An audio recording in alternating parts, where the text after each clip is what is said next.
This video will cover Shwachmann-Diamond Syndrome, which may lead to disorders of mineral production. To anchor ourselves, we've got, for obvious reasons, a swan with a diamond chain.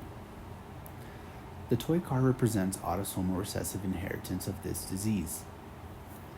You know how soda is full of bubbles, or you could even say suds? This should remind us of the SBDS gene, because if you just change the B in SBDS to a U, it would spell suds. The SBDS gene is found on chromosome 7 and is often mutated in these patients. The chromosome is of course represented by the brand of this drink. Let's move on to this priestess here. This priestess in yellow clothing represents pancreas parenchyma replacement by fat, which leads to pancreatic dysfunction. Doesn't pancreas kind of sound like priestess?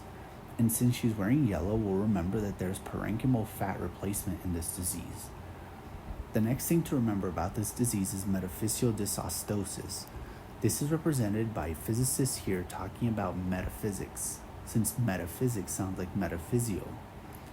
Additionally, we can remember that elderly often have bone disease like osteoporosis, and that can clue us into dysostosis.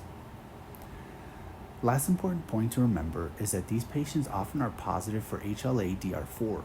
This is represented by this dancing game that I'm sure at least a few of you have played when you were kids.